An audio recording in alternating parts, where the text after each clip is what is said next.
এই মাহমুদ ভাই খারাপ ভাই আর নাকি পাগল, একটা সুস্থ মানুষ তো এরকম পাগলামি করে না। কি হয়েছে রাকি? তুই তো আগে বাইরে পাগল গাছ। আরে বেটা কোস্টার রাতের বাজে 2টা ভাই, এই সময় কল দেখে হে নাকি অ্যাক্সিডেন্ট করছে, দৌড়ে সার্কেল দিতে। কি গাছ? পরে পরে কি হয়েছে? পরে আর কি, পরে তাড়াতাড়ি করে সার্কেল গেছি, জানা পরে আবার আমি কল দেখে হে নাকি আমার লাগে মজা করছে। মশা এখানে কোনো কাজ নেই হাতে।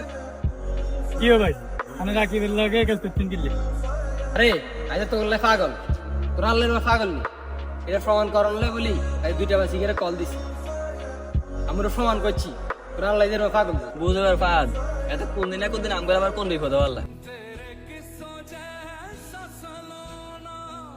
হ্যালো আব্বু, কি আচ্ছা অনাই কি কি তুই আর তাড়াহুড়া করে কোনায় যাস? আরে ভাই কইেন না, আমার আব্বা আমার চাচা বাবা গেছিল কি জায়গা দলিল লাগে, অনিয়ানো চাচার লাগে ঝগড়া লাগে, আমার কোন চাচা ভাই হলো আবুর গাছ বেলে হাত তুলছে, অনিয়ানো যাই দিছে কি তাড়াহুড়া করে। তুই একলা কি লিয়ে যাবে? ভাই তো লওয়া যায় না ভাই খারাপ, আমরা দিন হে ভাই যাবে না, জানি না এবার মানুষ কত খারাপ।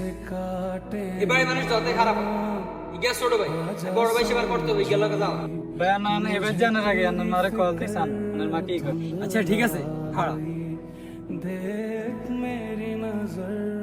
আসসালামু আলাইকুম।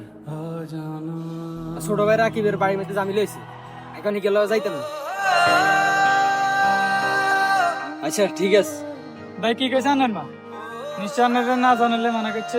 না এটা মানা করো না, আম্মু কইছে আমার যে ছোট ভাই রাত 2টা বাজে আমার লাগে যাইতে পারে, এই ছোট ভাই সঙ্গ কোনোদিন না ছাড়ো না। রাকিব আয়।